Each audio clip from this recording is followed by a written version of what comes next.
Assalamualaikum sahabat Ruang Fiksi, selamat datang penonton baru dan penonton setia. Malam itu, di tepi hutan Kalimantan yang gelap dan mencekam, seorang wanita miskin berjalan sendirian, tubuhnya gemetar, napasnya tersengal, demi menyelamatkan ibunya yang sekarat. Namun takdir menuntunnya pada sosok pria misterius, tergeletak penuh luka, darah membasahi tanah, dan mata yang setengah terbuka, menyimpan rahasia besar. Ia tidak tahu, pria itu bukanlah manusia biasa, dan kebenaran di balik identitasnya akan mengguncang seluruh desa. Namun sebelumnya bagi yang beragama Islam saya sarankan untuk menuliskan sholawat Nabi Muhammad agar kelak sholawat ini menjadi saksi untuk mendapat syafaat di akhirat. Like dan subscribe ke channel ini sangat membantu menyebarkan dakwah Islam dan menjadi amal jariah. Angin senja menggedor-gedor dinding gubuk reot itu, seolah menguji seberapa kuat hati seorang wanita berusia 22 tahun bernama Naila. Di tikar anyam yang dingin, ibumu menggigil, napasnya pendek, keningnya membara. Dapur hanya menyisakan abu. Beras habis. Ramuan terakhir sudah diracik, tapi demam tak juga turun.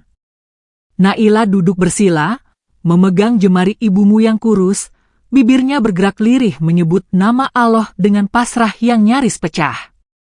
Di luar, langit Kalimantan menebal seperti kain hitam. Hutan berdiri di belakang rumah, pekat, senyap, dan selalu diceritakan sebagai tempat di mana keberanian diuji dan ketakutan diberi nama.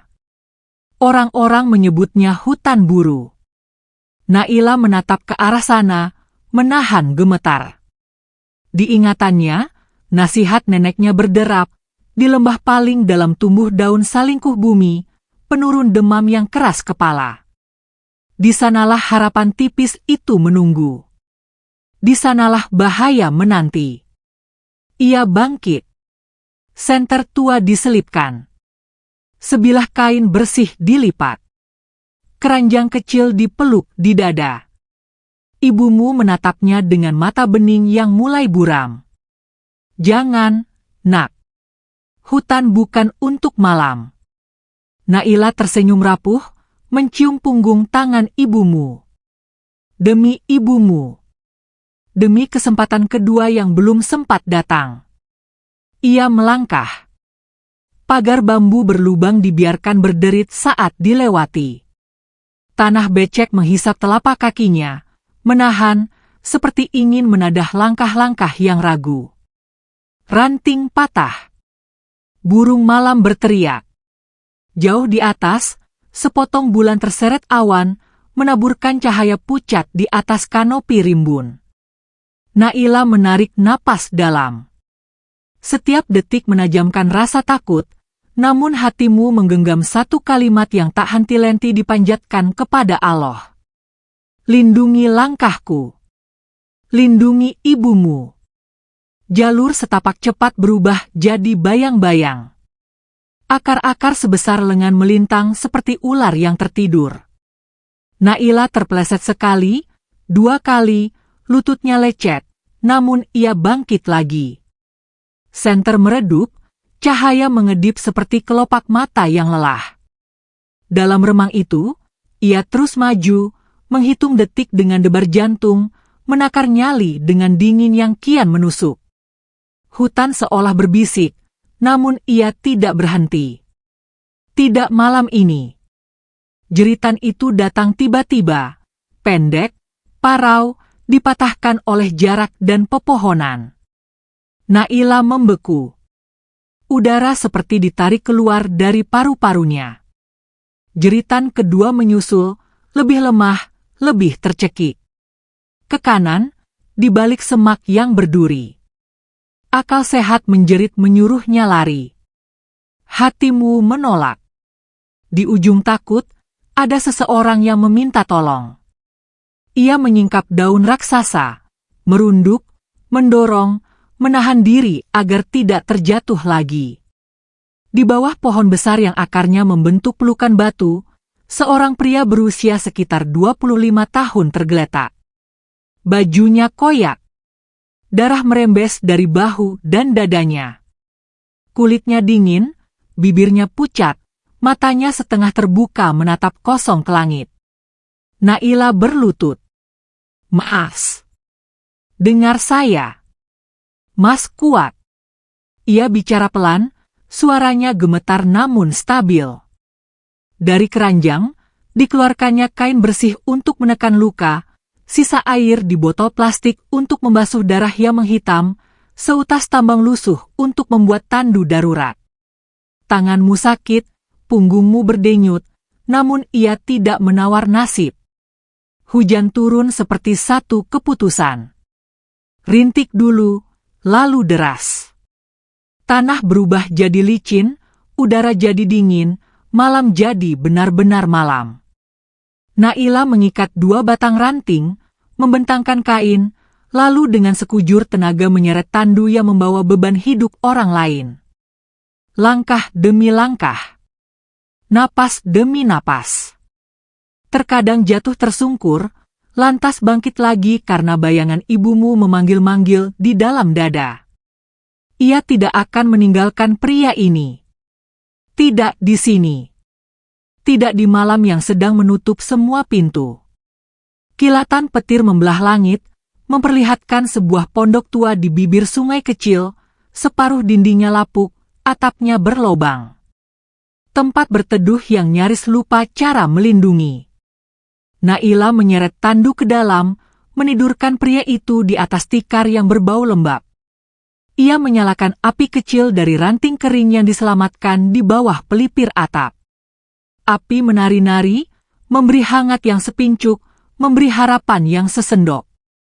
Di cahaya goyah itu, wajah pria itu terlihat lebih manusia, lebih rapuh, lebih membutuhkan. Naila membersihkan luka-lukanya pelan, menekan, mengganti kain, mengikat, menghela napas panjang setiap kali darah berhenti lalu merembes lagi. Ia berbicara untuk menahan sepi, mengucap syukur pelan agar takut tidak tumbuh terlalu tinggi. "Mas, tahannya. Nama saya Naila. Saya tidak akan pergi." Ia duduk bersandar pada dinding, memeluk lutut, menatap api yang mengejam malam menjadi jam-jam panjang. Senter habis. Hujan menyisa gemericik di atap. Hutan menahan bunyi, seolah ikut menunggu. Menjelang subuh, pria itu bergerak. Kelopak matanya berkedut, napasnya payah tapi teratur. Di antara 2 tarikan napas yang berat, suaranya keluar seperti garis tipis. "Di mana ini?" Naila mendekat, menyuapkan seteguk air. "Pondok dekat sungai. Mas ditemukan di hutan." Dia mencoba mengangguk, lalu mengerang ketika nyeri merobek dada. Naila menenangkan, menutup luka dengan balutan baru, membiarkannya kembali jatuh ke dalam kantuk yang rawan. Pagi merayap ke dalam pondok tanpa suara. Kabut menggantung rendah, menyejukkan kulit, mengelabui rasa sakit.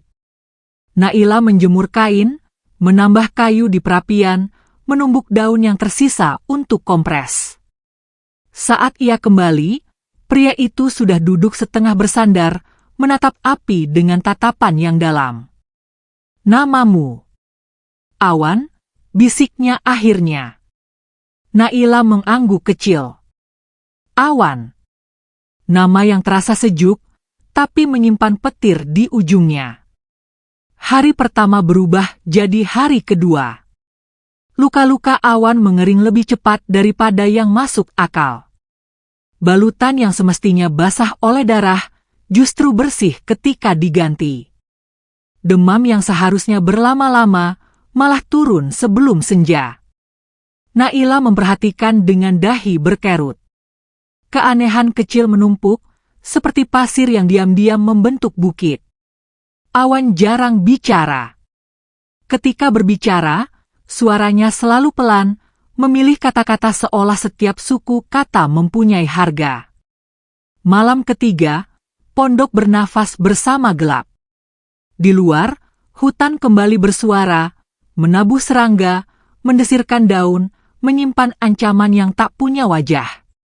Naila terbangun karena bunyi kayu berderit. Api tinggal bara.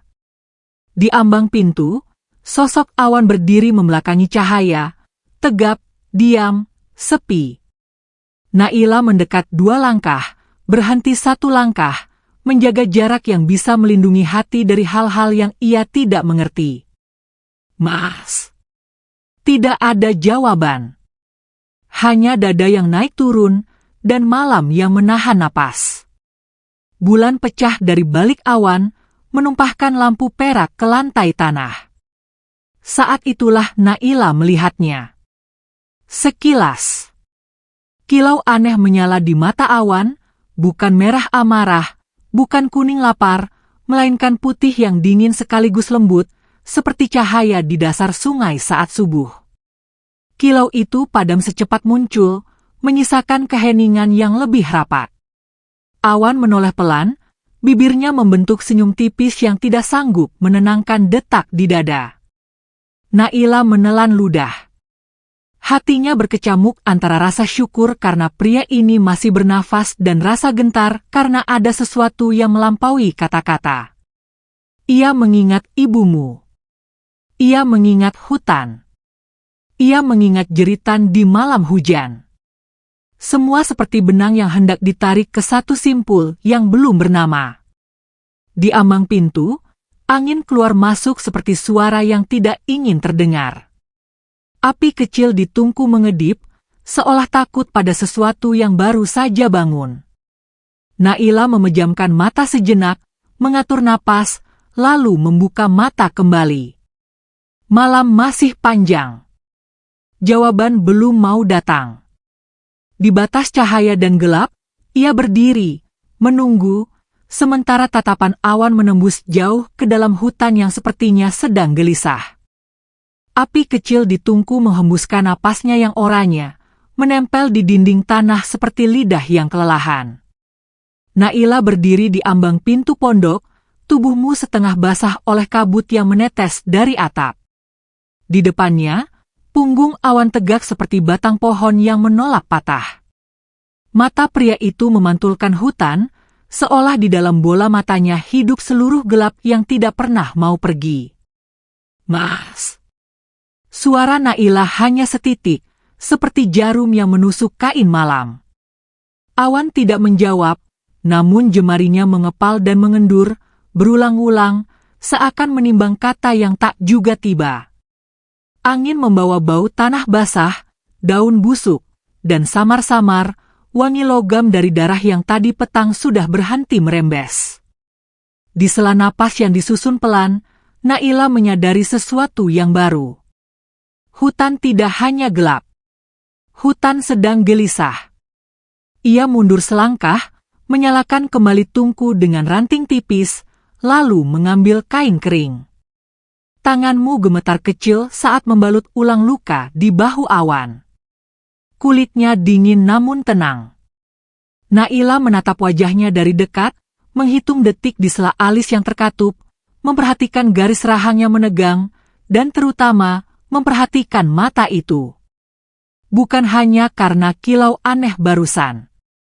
Ada semacam kesedihan tua yang disembunyikan di sana, sesuatu yang tidak lahir dari malam ini saja. Mas, aku harus pulang. Ibumu butuh daun salingkuh bumi. Awan membuka mata. Tatapannya menggeser dari pintu ke wajah Naila, tertahan di sana cukup lama untuk membuat detak jantung memanjat rusuk. Jangan saat ini. Hutan tidak menerima tamu. Suaranya seperti serak air sungai yang melewati batu-batu tajam. Naila menggigit bibir. Hatinya terbagi 2. Ibumu menunggu di gubuk. Pria ini masih condong pada maut. Mana yang lebih dulu runtuh, ia sendiri tidak tahu. Ia menatap keluar. Kabut masih setebal ingatan yang enggan pudar. Bila benar hutan sedang gelisah, maka daun yang ia cari mungkin justru berlindung lebih dalam, menjauh dari langkah yang membawa niat tergesa. Naila menimbang. ia telah mengikat takdirnya pada dua janji yang sama berat. Menyelamatkan ibumu. Tidak meninggalkan orang yang meminjam napas di depan matanya. Ia menarik napas panjang, lalu mengangguk. Baik. Aku tetap di sini sampai subuh benar-benar datang. Waktu menjelma menjadi sisir panjang yang menyisir halus rambut malam. Awan duduk di lantai tanah, punggung menyandar pada dinding, mata menatap tungku yang menyala kecil. Naila duduk di seberang, memeluk lutut, mencuri pandang. Ada jarak di antara mereka yang tidak diukur oleh langkah, melainkan oleh rahasia yang masing-masing belum berani mengatakan. Di luar, serangga kembali menggesek, menyanyi dalam nada yang cemas. Seekor burung malam memekik, lalu diam, seakan menahan sisa suaranya untuk sesuatu yang lebih besar. Tiba-tiba, sebatang bayang melintas di depan pintu, cepat dan berat, menimbulkan denting kecil pada panci yang tergantung. Naila terlonjak. Awan menoleh. Jangan nyalakan senter. Bisik Awan, tetapi tidak dalam ketakutan. Lebih seperti perintah dari seseorang yang memahami bahasa gelap. Naila mematung. Langkah-langkah di luar berputar mengitari pondok lalu menjauh, menyisakan jejak basah yang berkilau di telan bulan. Hutan masih menahan napas. Hati Naila ikut menahan napas. Ketika kejutan itu surut, Naila berdiri pelan. Ia mengambil kendi, melangkah ke tepi sungai kecil di belakang pondok. Kabut menyisir pipi. Air di sungai berkilau dingin, setia mengantar bayang bintang yang jarang muncul. Ia mencuci tangan, membiarkan air memeluk kulit, menenggelamkan panas yang sedari tadi merayap.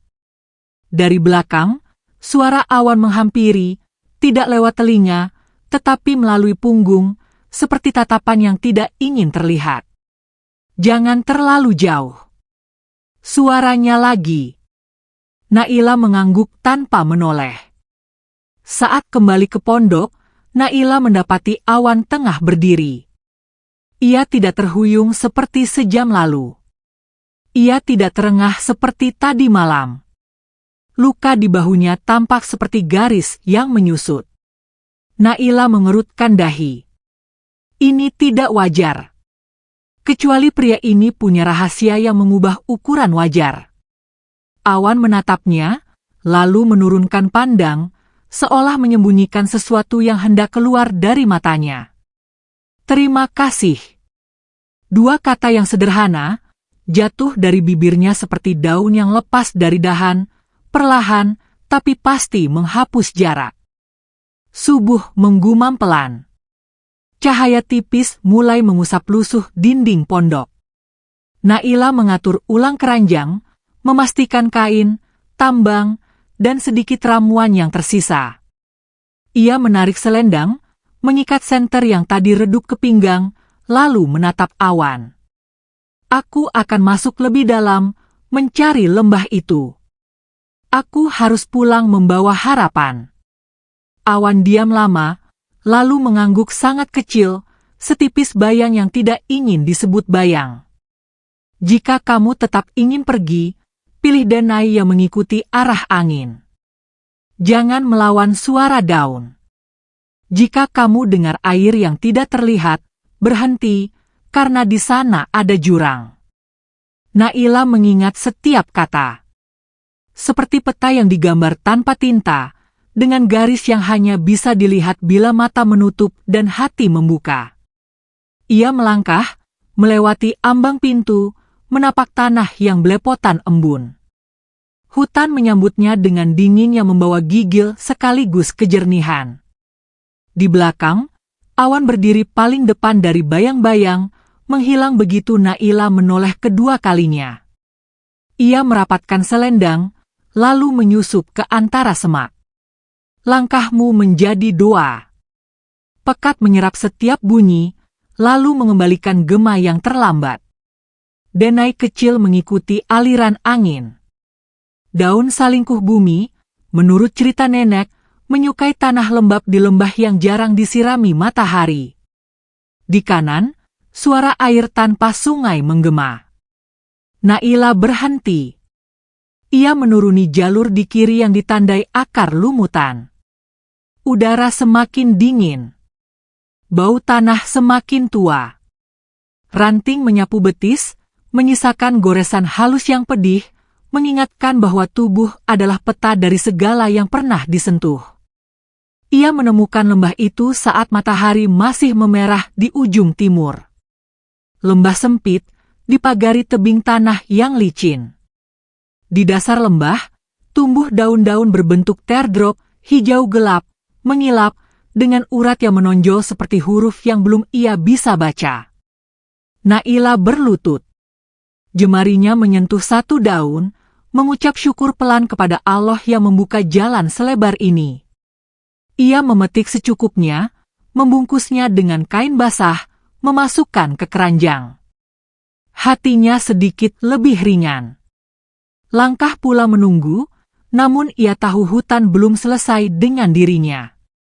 Saat ia hendak naik, bumi bergetar halus.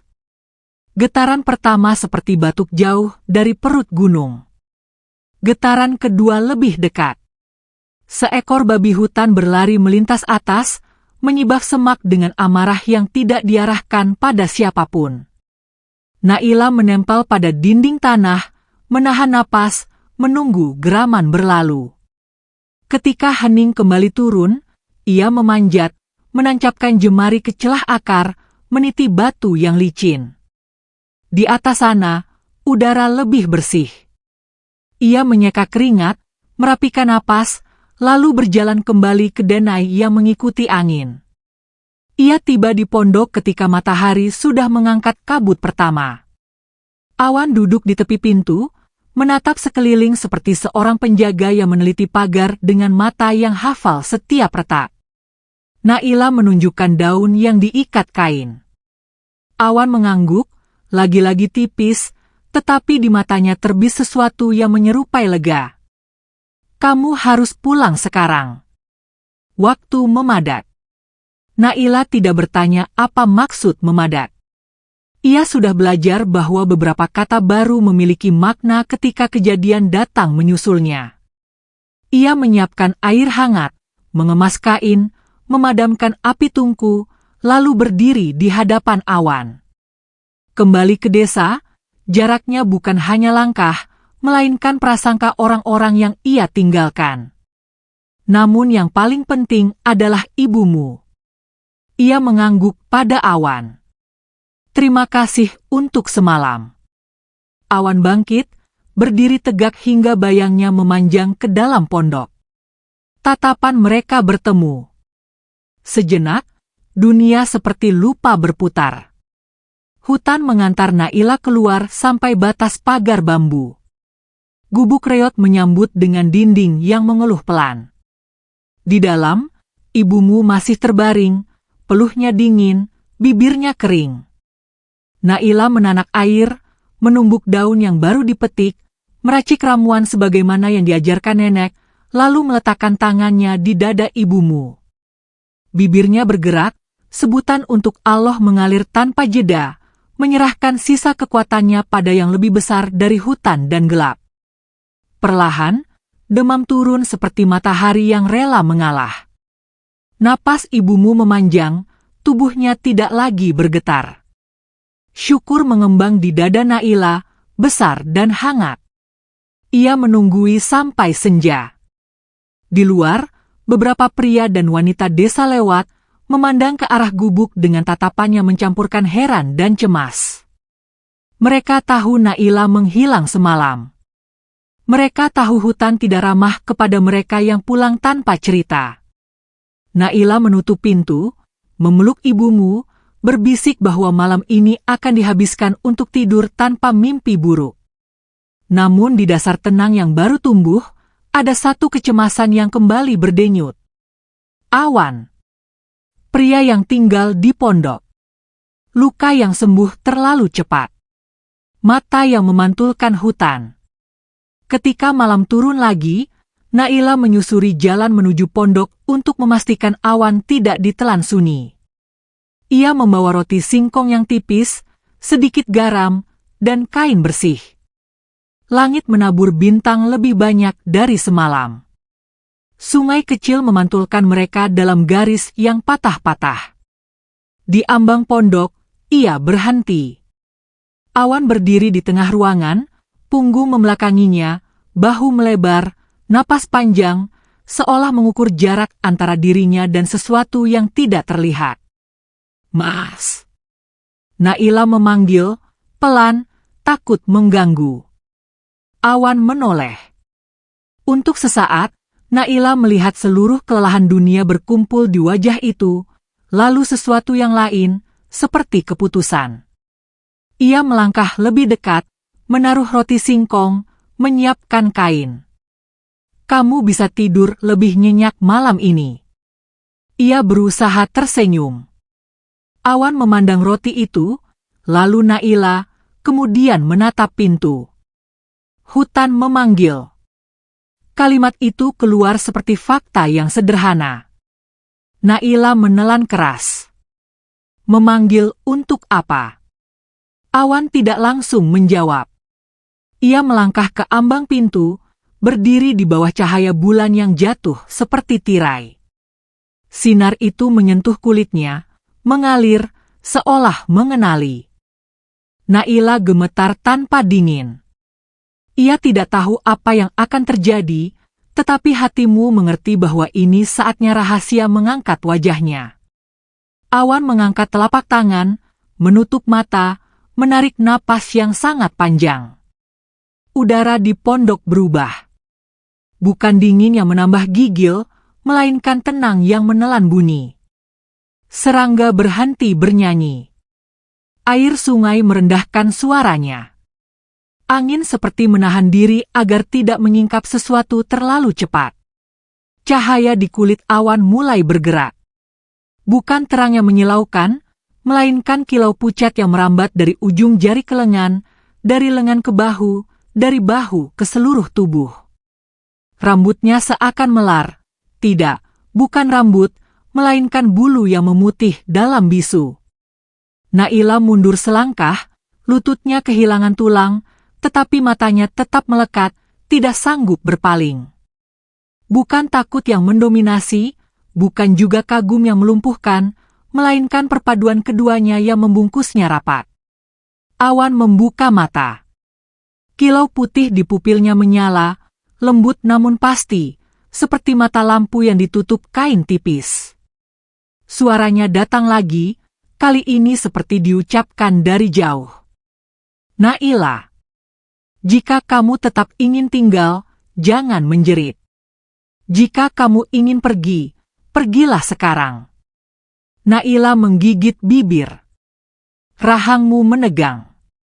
Ia tidak pergi.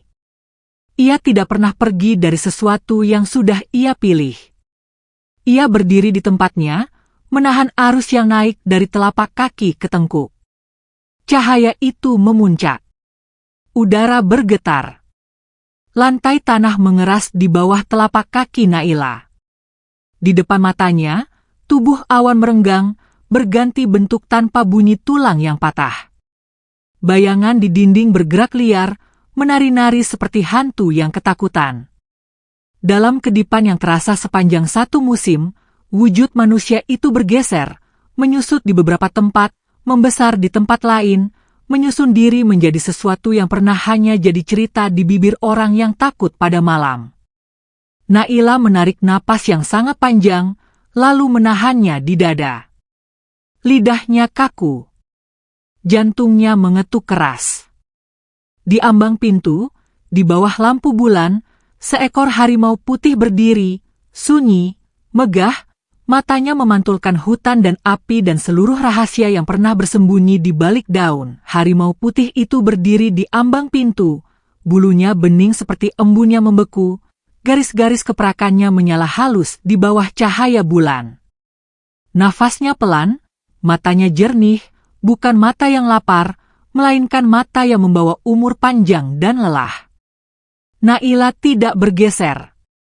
Lututmu gemetar, tetapi telapak kaki menempel pada tanah seperti akar yang baru saja menemukan air.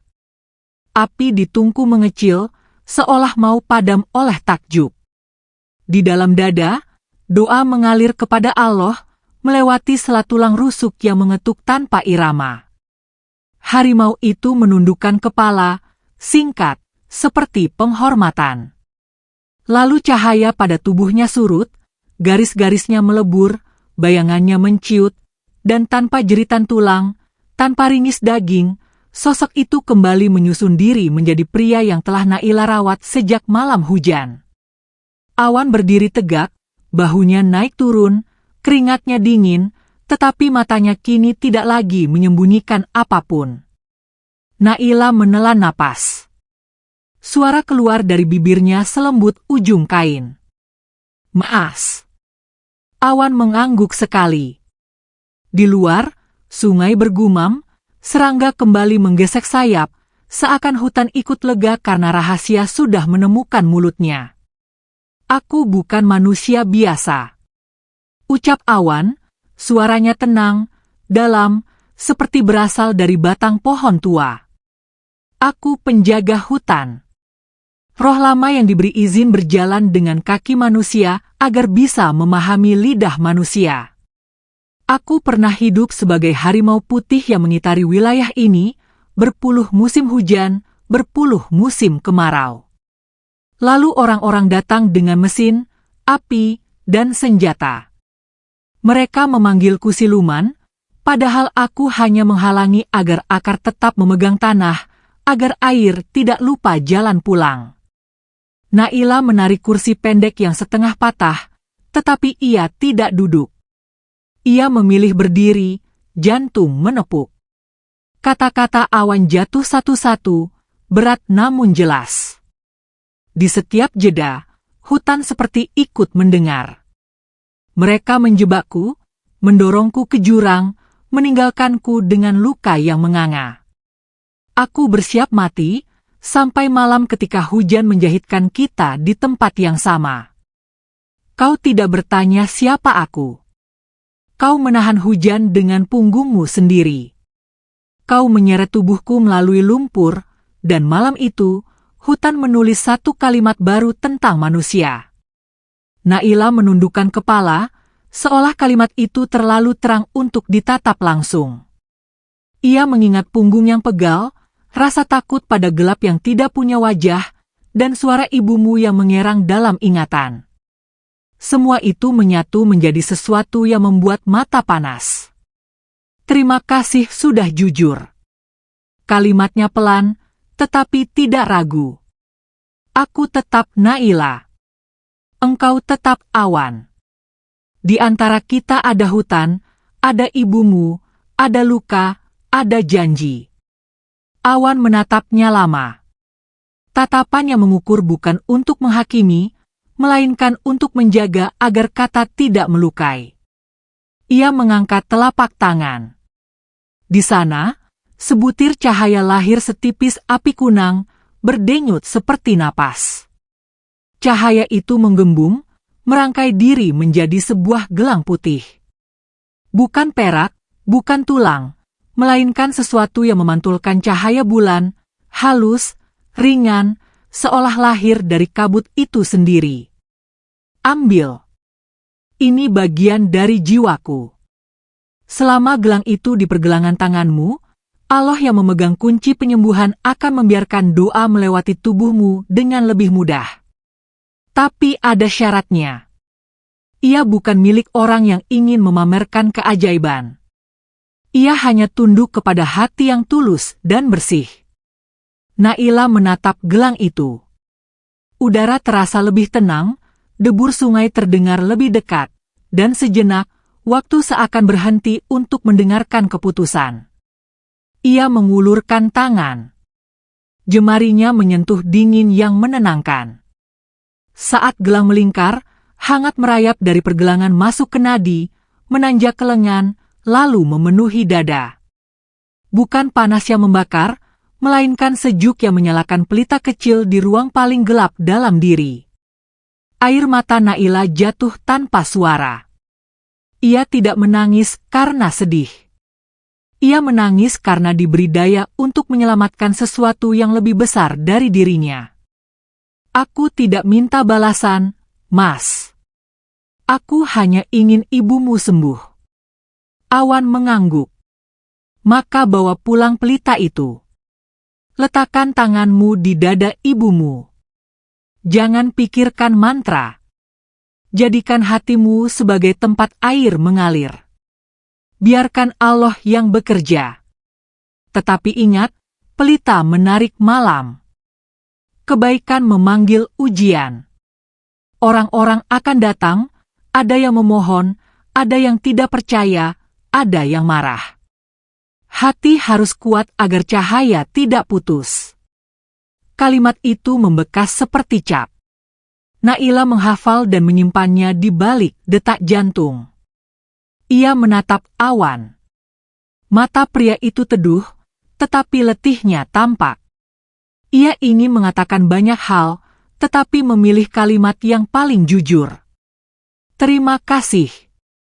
Tolong jaga pondok ini malam ini. Awan menatap keluar. Hutan menjawab dengan desir halus. Aku akan tetap di sini sampai Fajar selesai menulis namamu di daun-daunnya. Naila melangkah pulang sebelum purnama turun dari punggung langit. Jalan setapak terasa lebih ringan, meski tanah masih licin dan semak masih menggores. Pagar bambu gubuk menyambutnya dengan derit kecil seperti ucapan salam. Di dalam, ibumu terbaring pucat, napasnya pendek, keningnya basah. Naila menyiapkan air hangat, menumbuk sisa ramuan yang tadi dipetik di lembah, lalu duduk di sisi tikar. Ia mengusap dahi ibumu, menempelkan telapak tangan yang sudah dililit gelang putih di dada ibunya. Bibirnya bergetar menyebut nama Allah, bukan dalam nada memaksa, tetapi dalam pasrah yang teguh. Hangat dari gelang tidak menyala terang. Ia merembes lewat daging, masuk ke ruang yang tidak terlihat, mengelus, menenangkan, meluruskan jalur yang salah arah. Napas ibumu memanjang, gemetar di ujung jari mereda, warna merah muda kembali ke pipinya setipis kabut pagi. Naila tidak menghitung menit. Ia hanya duduk, menunggu, sambil membiarkan air matanya jatuh untuk menyejukkan lantai tanah. Ketika ibumu membuka mata, suara yang keluar adalah bisikan yang jernih. Naila, anak ibuku. Naila memeluk. Dada mereka saling mengisi kekosongan yang selama berhari-hari terasa seperti jurang. Hari itu, gubuk reot menjadi rumah lagi. Naila memasak bubur tipis, memberi minum, mengganti kain, merapikan tikar, menyapu sudut-sudut yang terlupa. Ibumu bisa duduk bersandar. Senyum yang lama menghilang kembali ke bibirnya. Syukur mengembang, mengisi dinding-dinding bambu dengan hangat yang tidak bisa dibeli. Namun di luar sana, mata selalu ada yang mengintai. Ketika sore menggeser matahari ke ujung pohon karet, langkah-langkah berhenti di depan pagar. Seorang pria berusia matang, tetua dusun, berdiri dengan ekspresi yang disetrika kecurigaan. Kami dengar banyak cerita, Naila. Katanya engkau masuk hutan malam-malam. Katanya engkau membawa pulang sesuatu. Katanya ibumu sembuh dalam semalam. Naila menatap lurus, kedua tangannya tenang di sisi tubuh. Aku membawa pulang daun dari lembah. Aku membawa pulang tekad. Selebihnya Allah yang memutuskan. Tetua itu menghela napas, berat. Hati-hati dengan apa yang engkau bawa, Naila. Tidak semua yang tidak terlihat adalah berkah. Kalimat itu menggantung di udara. Warga yang berdiri di belakang tetua bertukar pandang, menimbang, menelan gosip yang belum sempat jadi kata. Mereka pergi, tetapi pandangannya tertinggal di dinding gubuk seperti paku yang menolak dicabut. Naila menarik napas dalam. Ia tidak ingin rahasia awan menjadi mainan di mulut orang. Ia memilih diam, menyimpan kebenaran di tempat yang hanya akan dibuka ketika waktunya tiba. Malam kembali, membawa suara yang merapat seperti selimut. Naila duduk di depan pintu, ibumu tidur dengan napas tenang. Gelang di pergelangan tangannya berkilau tipis, tidak menyala, tetapi mencatat detik.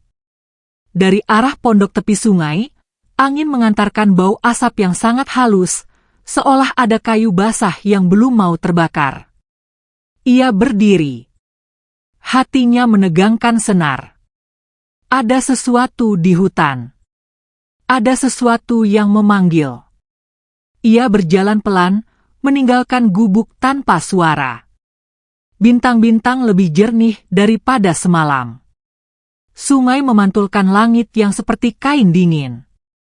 Pondok berdiri sebagaimana adanya, miring, setia. Awan duduk di anak tangga, pandangannya tertambat pada bayang pohon yang menari oleh angin. Tubuhnya tenang, tetapi rahangnya mengeras. Hutan gelisah.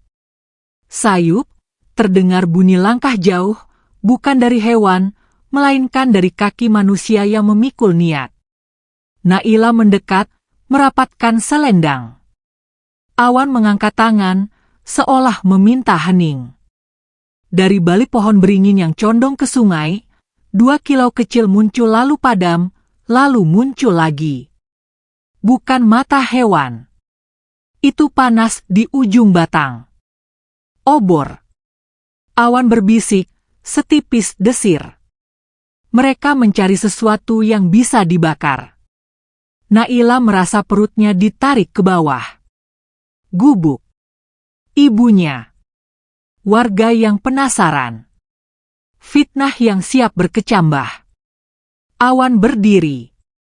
Luka-lukanya telah berubah menjadi bekas yang samar. Ia menatap Naila. Jika malam ini ada kata yang mencari korban, engkau harus berada di sisi ibumu. Aku akan menjaga jalur ke sungai. Aku akan memadamkan apapun yang ingin menjilat keringat orang jujur. Suaranya tidak marah. Suaranya adalah keputusan. Naila mengangguk, tetapi telapak tanganmu berkeringat. Ia ingin tetap di sini. Ia ingin berlari ke gubuk. Ia ingin membelah diri menjadi 2. Awan menatap gelang di pergelangan Naila. Cahaya tipisnya naik seperti doa yang tidak terucap. Hati yang sudah diserahkan kepada Allah tidak akan ditinggalkan sendirian. Di kejauhan, suara laki-laki terdengar patah-patah, tercekat angin, membawa kata-kata yang diseret kebencian. Naila mundur, menoleh ke jalan setapak yang mengantar pulang. Setiap langkah terasa seperti mengangkat batu. Hutan membuka jalan, ranting menyingkir, kabut menepi. Di belakangnya, Naila tahu awan telah menjadi sesuatu yang tidak lagi bisa dijelaskan kepada orang-orang yang menyukai api lebih dari air. Ia tidak menoleh. Ia menyusuri gelap seperti ujung jarum yang harus segera menemukan kain. Gubuk muncul sebagai bayang hitam yang hangat. Ibumu masih tidur. Naila menutup jendela, mematikan lampu minyak, merapat di samping ibunya. Nafas keduanya menyatu, menciptakan ritme yang menenteramkan dinding bambu. Di luar, suara semakin jelas. Obor mendesis, teriakan diseret ke dalam malam, batu-batu bertemu tanah. Naila memejamkan mata, meraba gelang. Hangatnya merayap pelan, menaburkan tenang. Waktu memadat seperti kata yang belum diucapkan. Hutan menahan napas. Sungai menurunkan suaranya. Di antara jeda suara dan detak jantung, Naila mendengar sesuatu yang bukan bunyi, melainkan rasa. Seperti air yang menyusup ke bawah pintu, sejuk, halus, teguh. Ia tahu, di sisi lain malam, awan berdiri antara api dan yang hendak diselamatkan. Ia tahu, Ada langkah-langkah yang mencari alasan untuk menyalakan kebencian. Dan ia tahu, babak berikutnya sedang mengetuk ambang, membawa ujian yang menuntut hati tetap terang. Anda bilang. Lanjutkan. ChatGPT bilang. Chapter 3. Luka lama yang terbuka. Rina berdiri kaku di ambang pintu ruang tamu itu. Jantungnya berdentum begitu keras, seolah setiap denyutnya memukul gendang telinganya sendiri. Aroma wangi kayu cendana bercampur sedikit bau obat yang menyengat memenuhi ruangan, membuat napasnya terasa berat. Matanya langsung tertuju pada sosok di kursi roda itu. Fahri. Laki-laki yang dulu pernah mengisi hidupnya. Seseorang yang dulu ia cintai dalam diam, namun juga orang yang paling membuatnya patah hati.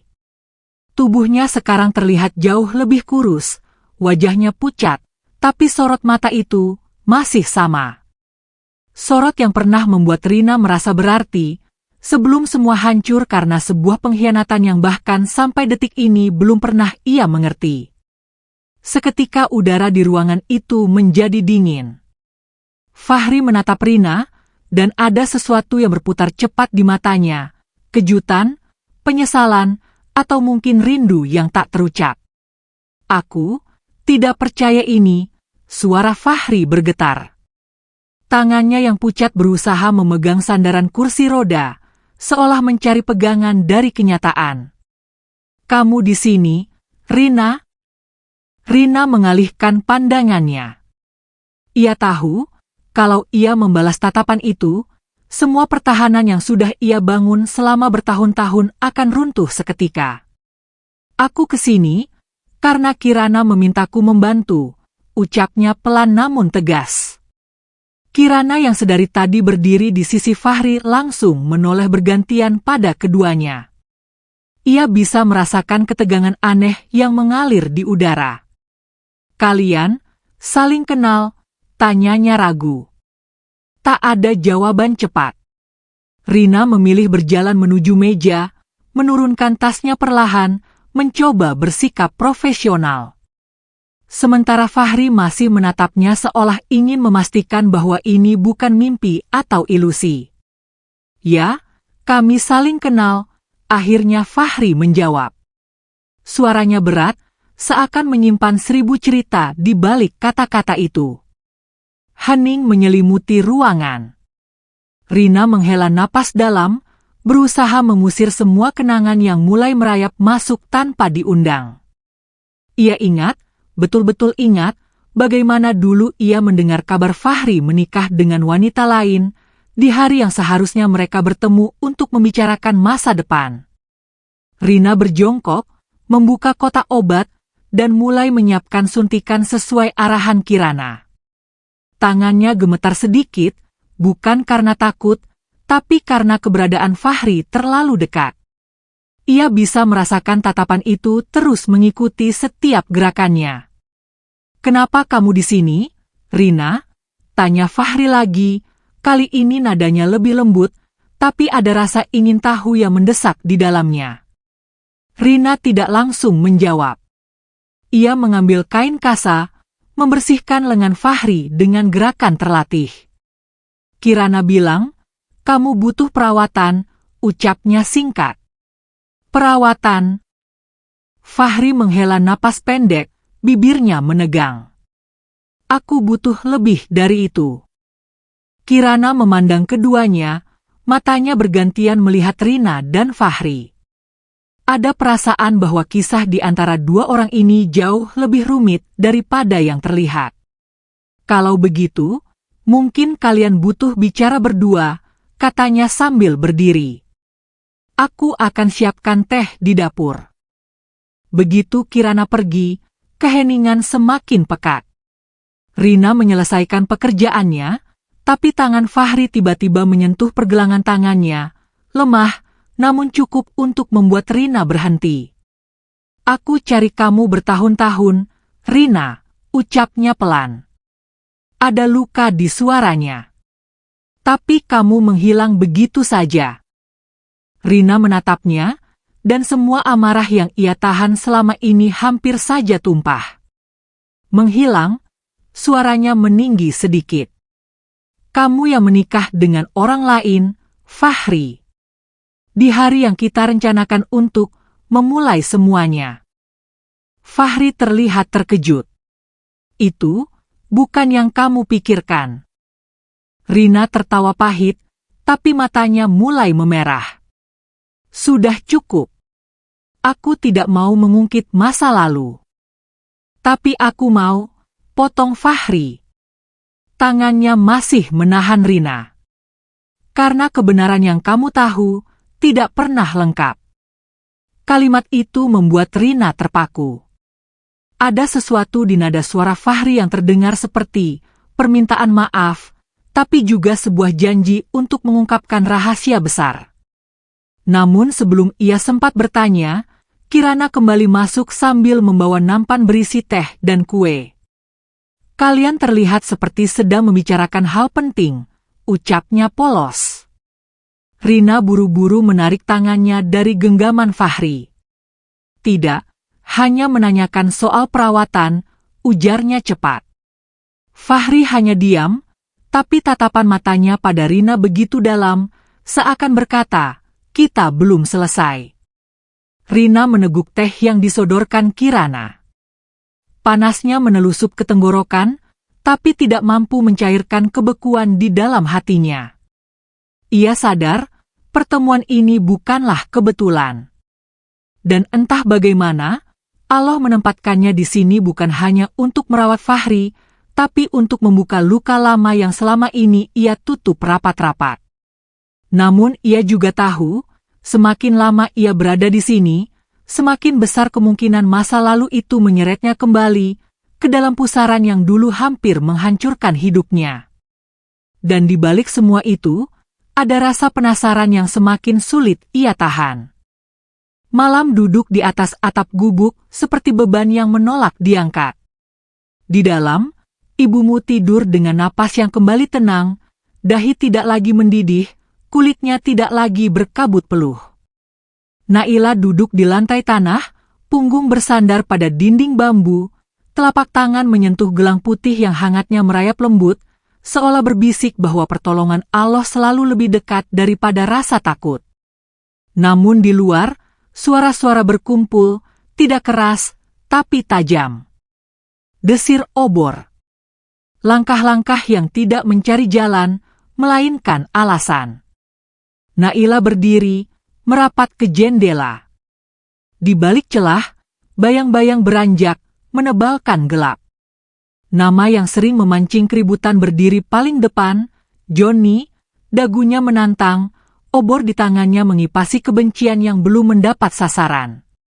Beberapa pria lain berdiri di belakangnya, wajah-wajah yang pernah meminta pinjaman garam, pernah meminta tolong mengangkat karung gabah, kini kaku seperti batu yang lupa pernah jadi tanah. Tetua yang tadi siang datang tidak terlihat. Ini bukan rombongan yang membawa nasihat. Ini rombongan yang membawa keputusan yang lahir dari prasangka. Naila menutup jendela, kembali ke sisi ibumu. Ia tidak ingin membuat ibumu terbangun oleh bunyi yang memilih keras. Ia memeluk lengan ibumu, membiarkan detak jantungnya mencari irama yang lebih lembut.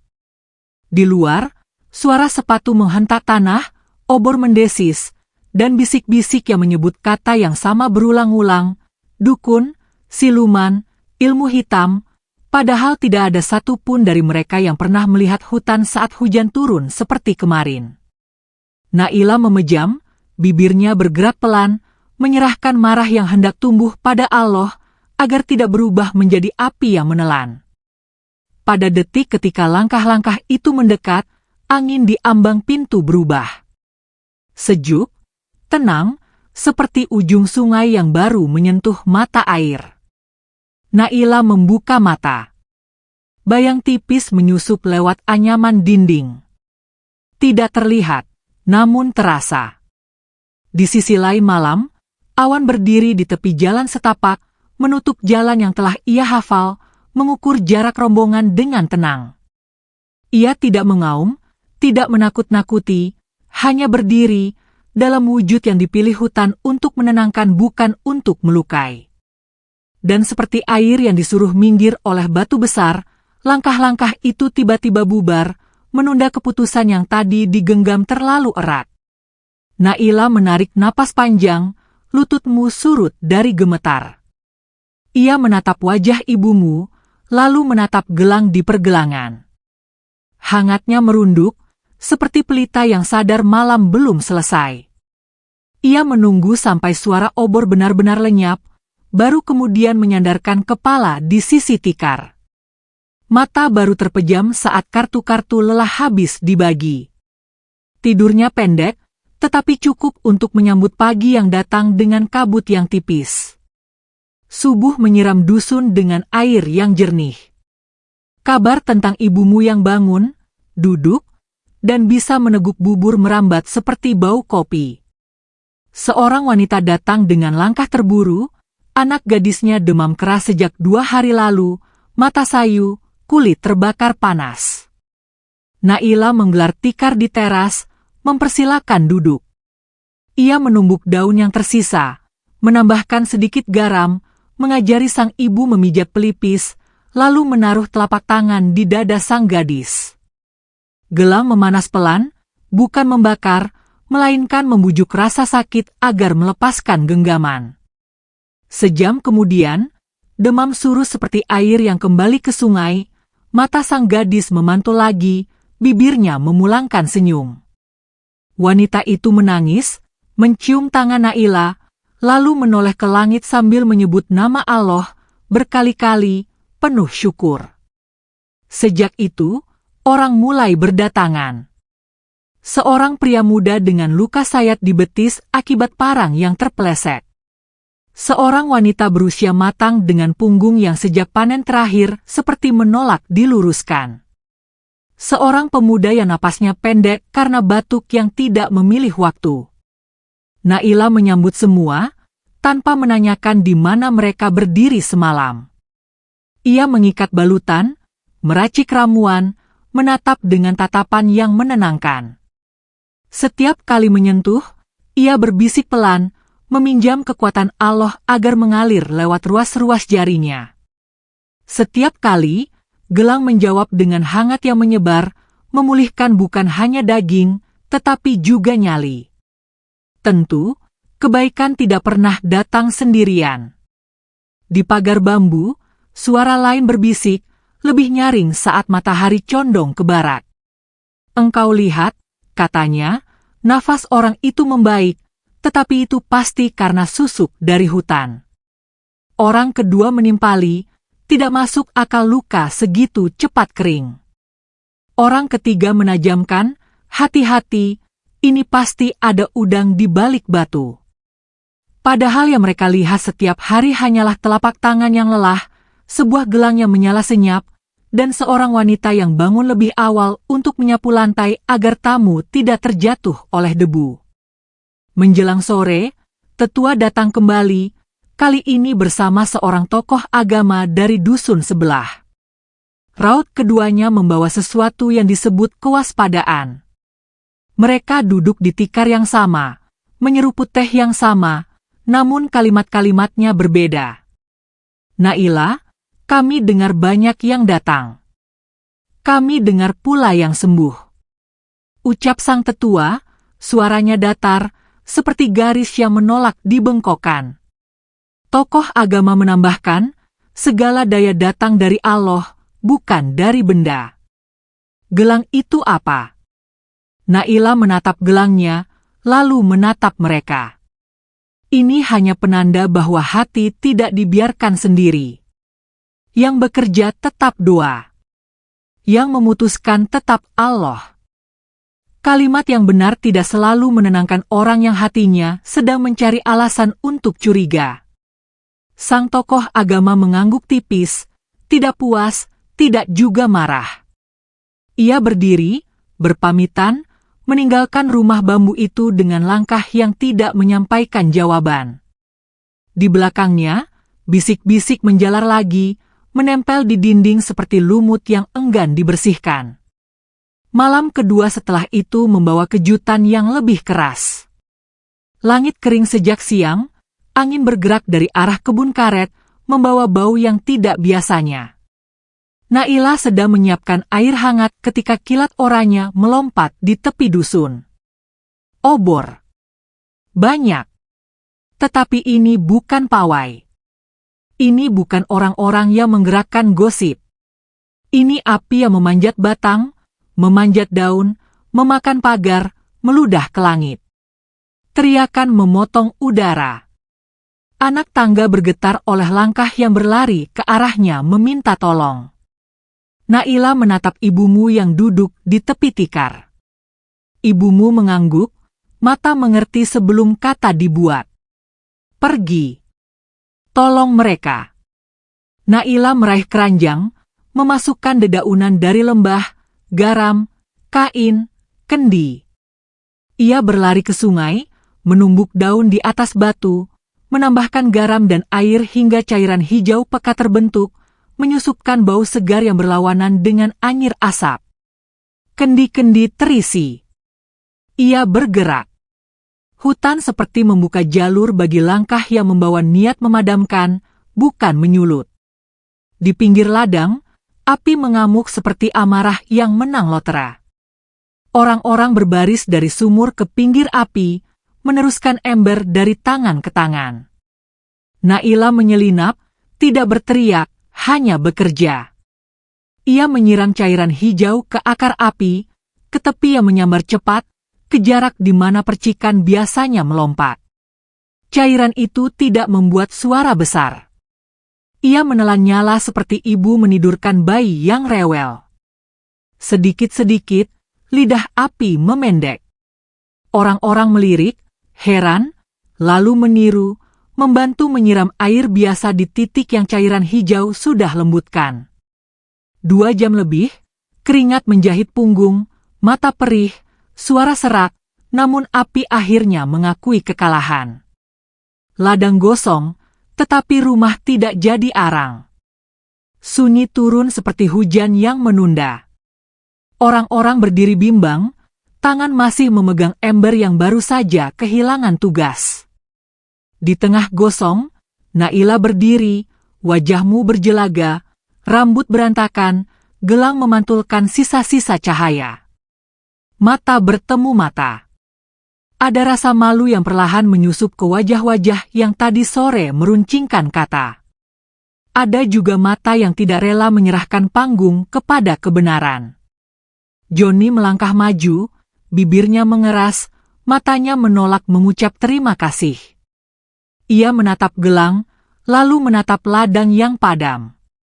Orang-orang menunggu, apakah ia akan mengulurkan tangan, atau melemparkan satu kata yang lagi-lagi menyalakan kebencian. Sebelum ia memilih, seorang pria muda lain yang biasanya tinggal di tepi kerumunan, Arman, mendekat ke Naila. Suaranya patah. Malam nanti, aku ingin bicara. Ada yang harus keluar dari mulut yang tadi terlalu lama diam.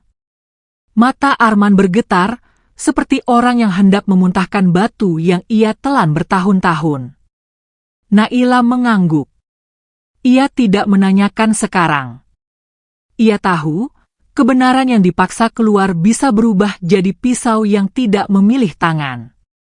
Ia memandang sekeliling, menyebut syukur di dalam hati kepada Allah karena api tidak memakan rumah siapapun. Ia membantu memeriksa sisa bara, memastikan tidak ada bara yang pura-pura tidur. Lalu ia berjalan pulang, tubuhmu seperti dibentengi lelah yang luhur. Di jalan setapak, angin dari hutan membawa wangi yang menenangkan. Di bawah beringin, bayang besar bergerak sehalus kabut. Awan menampakkan diri dalam wujud manusia, melangkah di samping tanpa suara. Engkau memilih tetap menyalakan air, bukan api. Suaranya tenang. Naila menoleh sekilas, bibirnya tertarik kecil. Bukankah begitu cara paling pelan untuk memadamkan kebencian? Awan tersenyum tipis, namun di matanya ada letih yang tidak datang dari tubuh. hutan mendengar janji yang kau bisikan. Tapi malam belum pulang. Masih ada satu pintu yang hendak diketuk. Naila tidak bertanya pintu siapa. Ia tahu jawaban akan datang bersama langkah-langkah yang ia dengar di ujung jalan, langkah seorang pria muda yang datang sendirian, tanpa obor, membawa sesuatu yang lebih berat daripada ember. Arman berdiri di pagar bambu, wajahnya gelap oleh gosong dan rasa bersalah. Ia menelan ludah, lalu membuka mulut. Suaranya gemetar, namun kalimatnya tegak. Ada kebakaran yang tidak dibuat oleh cuaca. Ada fitnah yang tidak tumbuh dari tanah. Dan malam ini, sebelum mata terpejam, aku ingin menyebut nama, agar esok tidak lagi berbaring di samping dusta. Hening menjulur. Bintang menajam. Sungai melambatkan kisahnya agar tidak menenggelamkan kata. Naila mempersilakan Arman duduk di teras, menyiapkan air hangat, menatap gelang yang berkilau senyap. Ia tahu, pintu yang akan dibuka ini tidak akan menutup dengan tenang. Di baliknya ada wajah-wajah yang dikenal, ada dendam yang telah mengakar, ada rasa malu yang menunggu kesempatan berubah menjadi marah. Namun ia juga tahu, air yang jernih tidak akan takut pada matahari. Kebenaran tidak butuh teriak. Ia hanya butuh mulut yang berani. Awan berdiri di bawah beringin, memandang langit yang tidak lagi dipalu api. Hutan meletakkan tenangnya di bahu Naila. Di depan pintu, Arman menarik napas, memegang lututnya sendiri agar tidak bergetar. Malam mengatur ulang kursinya, memanggil semua yang perlu hadir. Dan ketika Arman akhirnya mengucap kata pertama, dunia seolah mencondongkan telinga. Babak baru menapak di ambang, membawa suara yang bisa menyelamatkan atau menghancurkan, tergantung seberapa kuat hati menahan ujian. Naila menatap Arman, lalu menoleh sekejap ke arah hutan, seolah mencari bayang awan untuk meminjam tenang. Ia kembali menatap ke depan, menyimak, siap memikul apapun yang akan jatuh dari bibir yang selama ini terkunci. Gelang di pergelangan berdenyut pelan, seperti detak yang memberi tanda. Malam mengikat janji bahwa esok tidak akan sama lagi. Dan di tengah semua itu, doa kembali menyeberangi dada, memohon pada Allah agar kebenaran tidak memecahkan, melainkan memulihkan. Arman duduk di teras, kedua telapak tangannya saling menggenggam, buku-buku jarinya memutih. Nafasnya naik turun, memerah semua keberanian yang selama ini ia simpan di bawah bantal. Naila menyiapkan air hangat. Gelang di pergelangan berkilau tipis, seolah ikut menjaga kata agar tidak terpeleset. Di bawah beringin, bayang awan berdiri tenang, tidak terlalu dekat agar pengakuan lahir dari hati, bukan karena takut. Aku harus berkata sekarang. Suara Arman pecah pelan. Kebakaran di ladang bukan karena cuaca. Itu disulut oleh Joni dan dua pria lain. Mereka ingin orang-orang percaya bahwa engkau membawa sial, agar engkau diusir. Malam sebelum api itu naik, aku melihat mereka menabur minyak di pinggir pagar. Aku diam. Aku pengecut. Hari ini aku malu. Kalimat-kalimat itu jatuh satu-satu, jernih. Udara menegang lalu mengendur. Naila tidak bertanya. Ia hanya menatap mata Arman, memberi ruang agar kebenaran berbaring tanpa rasa takut. Arman melanjutkan. Fitnah tentang gelang pun berasal dari mereka. Mereka tidak tahan melihat warga mendatangi gubukku. Mereka takut kehilangan panggung. Mereka takut kebaikan mengambil tempat yang selama ini dipenuhi teriakan. Naila menundukkan kepala sejenak. Syukur mengalir kepada Allah karena malam menuntun seseorang untuk berani. Ia berdiri, menyalakan lampu minyak, lalu memanggil dua tetangga terdekat dengan suara yang datar namun teguh. Tolong sampaikan ke balai desa. ada yang harus didengar semua orang. Malam belum usai, tetapi waktu untuk bersembunyi sudah habis. Balai desa dipenuhi suara sandal yang menyeret tanah. Obor menyala, namun tidak liar.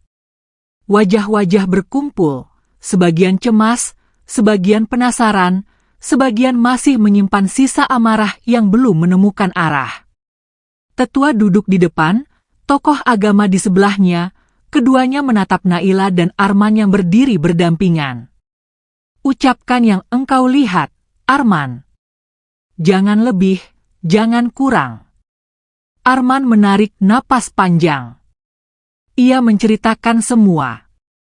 Dari malam ketika ia diajak berkumpul di kebun karet oleh Johnny, dari janji-janji kosong, dari rencana menyulut api di pinggir ladang agar terlihat seperti musibah, dari batu-batu yang dilempar ke atap gubuk Naila, dari ancaman yang dikeluarkan di antara tawa hambar. Ia menyebut nama, menyebut tempat, menyebut waktu. Kata-katanya tidak berlari. Kata-katanya berjalan dengan kaki yang mantap. Setiap kalimat menggambar garis di udara yang mendekatkan warga pada sebuah cermin. Tetua menatap warga. Wajah beberapa pria memucat, terutama dua orang yang biasa berdiri di sisi Johnny. Mereka mundur setapak, saling melirik, namun tidak berani menyela. Tokoh agama menunduk, menarik nafas yang panjang, lalu berdiri. Barang siapa menuduh tanpa ilmu, ia sedang memukul wajahnya sendiri. Barang siapa menyalakan api demi kebencian, ia sedang meminta rumahnya sendiri jadi abu. Malam ini, kita memilih jalan yang tidak memalukan anak cucu kita. Kalimat itu menyejukkan sebagian dada. Namun kebenaran kadang membutuhkan pengingat yang lebih tajam. Tiba-tiba dari ujung jalan, terdengar teriakan terputus. Dua pria berlari masuk, napas tersengal, wajah digambar takut. Johnny kabur ke hutan. Ia membawa pisau. Ia bersumpah akan membuktikan bahwa hutan di pihaknya. Warga bergerak gelisah. Di sudut balai, Naila menutup mata sekejap, memohon perlindungan Allah agar malam tidak menyiram darah. Tetua mengangkat tangan, menahan rombongan yang hendak menyusul. Tidak perlu semua masuk hutan. Dua orang yang paling tenang ikut aku. Yang lain menjaga desa. Ia menoleh ke Naila. Engkau pulang, jaga ibumu. Tidak ada api yang berpihak pada kebenaran, tetapi hati yang panik bisa menyalakan apa saja. Naila mengangguk. Ia melangkah, namun sebelum kakinya mencapai pagar, angin dari arah sungai mengantar wangi yang dikenalnya. Tenang yang lahir dari rimba. Awan telah bergerak. Hutan menyambut langkah itu dengan rumput yang menyingkir dan kabut yang menepi. Johnny berlari di antara semak, pisau di tangan, mata menyala oleh sesuatu yang salah mengira diri sebagai keberanian. Di depannya, di bawah beringin, berdiri sosok manusia yang bahunya lebar dan napasnya halus. Awan memandangnya tanpa amarah. Kembalilah. Tutup pisau. Akui salahmu. Tidak ada yang mencari luka malam ini. Johnny menggeram, menantang, menyebut kata yang menolak disucikan oleh udara. Ia mengangkat pisau. Dalam kilat yang tidak mencederai, bayang manusia itu berdenyut menjadi cahaya. Hitungan detik yang memanjang. Ketika cahaya itu reda, seekor harimau putih berdiri, matanya jernih. Tidak ada auman. Tidak ada terkam. Hanya tatapan yang memantulkan wajah seorang pria yang berdiri di hadapan cermin paling jujur yang pernah ia temui. Pisau jatuh dari tangan Johnny, menancap tanah, goyah. Lututnya kehilangan tulang. Ia mundur, tersandung akar, lantas duduk di tanah dengan mulut yang kering. Harimau itu mendekat selangkah. Nafasnya hangat, namun tidak mengancam. Johnny menutup wajah dengan kedua tangan, tubuhnya bergetar, suaranya retak. Aku salah. Ia mengulang, semakin pelan, semakin jernih. Aku salah. Aku salah. Warga yang menyusul tiba, menghentikan langkah di batas yang dijaga kecut. Mereka melihat, namun tidak bersuara. Harimau putih berbalik, melangkah ke arah sungai, lalu perlahan memudar menjadi awan, memadat lagi menjadi pria yang selama beberapa malam dipanggil dengan nama yang sama. Awan menatap tetua. Bawa Johnny ke balai. Kebenaran telah mengikatnya. Hutan tidak menginginkan hukuman. Hutan menginginkan perbaikan. Malam itu, di balai desa, Johnny berdiri di tengah lingkaran manusia yang dulu dipimpin oleh suaranya. Ia menunduk, mengakui perbuatannya. Dua pria yang bersamanya ikut mengakui. Tangan mereka gemetar, namun kata-kata tidak menyelinap. Mereka meminta maaf. Mereka menerima sanksi.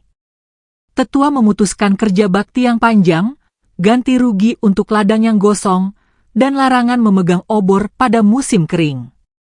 Tokoh agama menyuruh mereka belajar menundukkan kepala, lalu memintakan ampun bersama-sama, memohon agar Allah membasuh desa dari sisa-sisa kebencian. Pagi berikutnya, matahari memanjat dengan langkah yang lebih ringan. Warga berdatangan ke gubuk Naila. Ada yang membawa papan, ada yang membawa paku, ada yang membawa beras, ada yang membawa gula. Mereka membetulkan dinding yang miring, mengganti atap yang bocor, merapikan halaman. Ibumu duduk di kursi bambu, air matanya tidak bisa disembunyikan, namun bibirnya tetap tersenyum. Naila bekerja bersama, memegang palu, menggenggam paku, menyapu sisa-sisa kayu. Ia tidak meminta apapun. Ia menerima, karena menolak adalah bentuk sombong baru. Di antara suara ketok palu, tetua melangkah ke depan pintu. Wajahnya membawa umur panjang yang tahu bagaimana caranya meminta maaf. Naila, maafkan kami. Kami mendengar lebih banyak daripada melihat. Kami membenci lebih cepat daripada memahami. Naila menatapnya, lalu menunduk kecil. Tidak ada yang perlu diulang. Kita semua belajar. Biarlah hari ini menjadi hari ketika desa memilih tenang.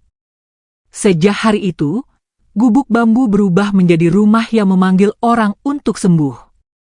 Bukan karena papan yang baru, bukan karena atap yang rapat, melainkan karena hati yang tinggal di dalamnya menolak letih untuk menjadi hangat. Wanita datang dengan punggung nyeri, pria datang dengan luka lama di betis, pemuda datang dengan dada sesak. Naila menyiapkan ramuan, menempelkan telapak tangan, menyebut nama Allah dalam bisik yang teguh. Gelang putih menyala tipis, seolah mengingatkan bahwa keajaiban tidak pernah berteriak. Sore yang lain, ketika bayang-bayang pepohonan memanjang seperti tirai, awan berdiri di tepi sungai. Naila menghampiri, langkahmu pelan, karena hati sedang belajar menerima sesuatu yang belum siap ditinggalkan. Awan menatap permukaan air. Di sana, langit jatuh memanjang, membawa bintang-bintang yang belum menyala. Tugas di desa ini selesai. Ucapnya tenang. Hutan telah tenang. Kebenaran telah menemukan mulut. Engkau telah berdiri tanpa meminjam bahu selain milikmu sendiri. Naila menghela napas, menahan sesuatu yang ingin memecahkan suaranya. Apakah masih ada yang harus kupelajari? Awan menoleh. Engkau sudah mempelajari yang paling sulit. Memilih tetap baik ketika engkau bisa membalas. Menyembuhkan ketika engkau bisa pergi. Menyimpan rahasia di saat rahasia bisa menjadi senjata. Selebihnya, engkau tinggal berjalan. Gelang itu milik hatimu sekarang. Jika suatu hari ia padam, bukan karena ia habis, melainkan karena engkau telah menjadi pelita itu sendiri. Mata Naila basah, bukan karena sedih semata, melainkan karena memegang sesuatu yang harus dilepas dengan cara yang tidak mengoyak. Aku berterima kasih. Suaranya nyaris tak terdengar. Engkau menjemputku pada malam paling gelap. Engkau tidak menuntut balasan. Engkau mengajarkanku bagaimana tidak menyerahkan hatimu kepada kebencian. Awan tersenyum kecil. Engkau yang menjemput dirimu sendiri. Aku hanyalah jalan setapak yang tidak menutup ketika hujan. Angin turun dari lereng, menyisir permukaan sungai. Awan menatap langit yang mulai menaburkan titik-titik cahaya. Ia melangkah setapak. Cahaya bergerak dari telapak kakinya ke bahu, menari-nari di bulu yang lahir tanpa suara. Naila tidak mundur. Ia memegang gelang, merasakan hangat yang tidak lagi datang dari luar. Dalam hitungan detik, harimau putih berdiri di hadapannya. Mata itu, jernihnya, menyimpan jalan pulang untuk rasa yang tidak bisa diberi nama. Naila mengangkat telapak tangan. Harimau menundukkan kepala. Keduanya berdiri dalam heningnya memanjang, tidak berpisah, tidak juga berjanji apapun. Saat cahaya surut, sosok manusia kembali untuk terakhir kali. Awan mendekat, menyentuh bahu Naila dengan sentuhan yang ringan, seperti daun yang lewat. Engkau akan baik-baik saja.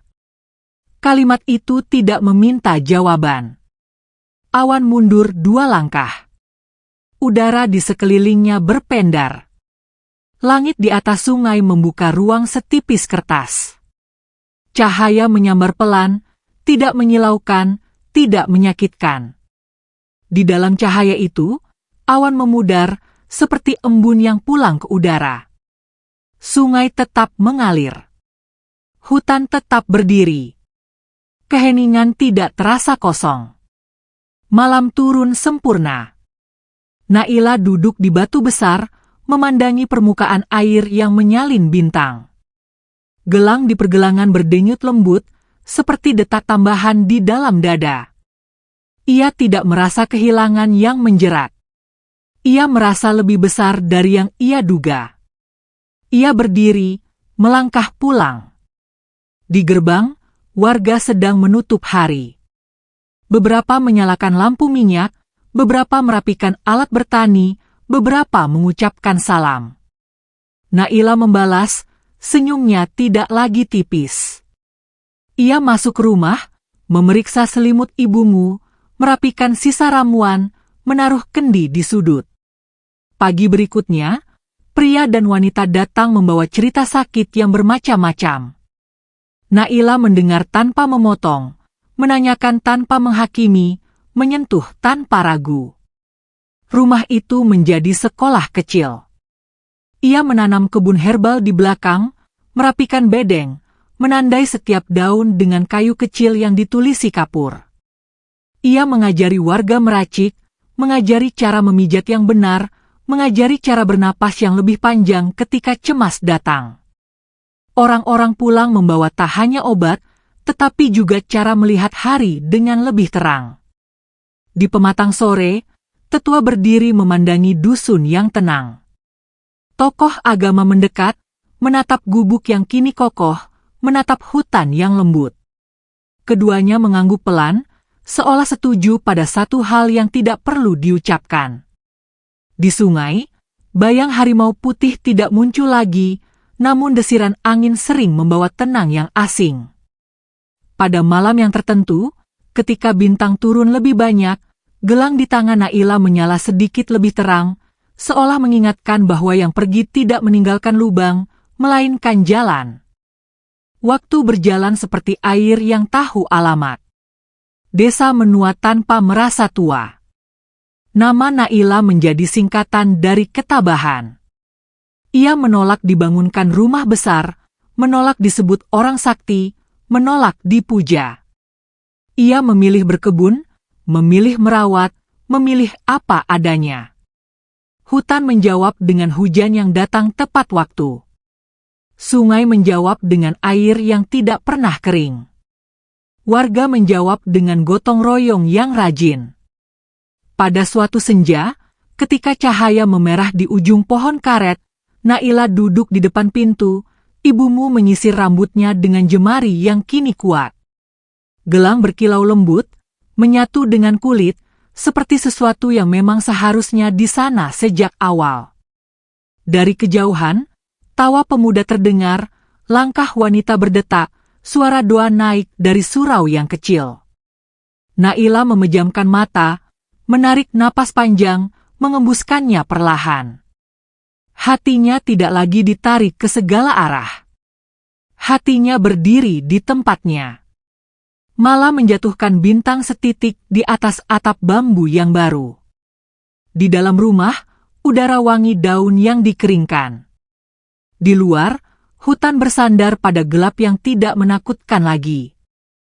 Naila membaringkan diri di samping ibumu. Detak jantung mereka menyatu pelan.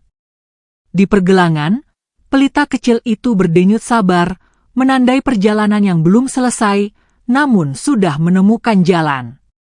Tidak ada teriakan. Tidak ada api yang menagih. Hanya keheningan yang penuh, dan janji diam bahwa esok, sekali lagi, kebaikan akan berangkat lebih awal daripada kebencian.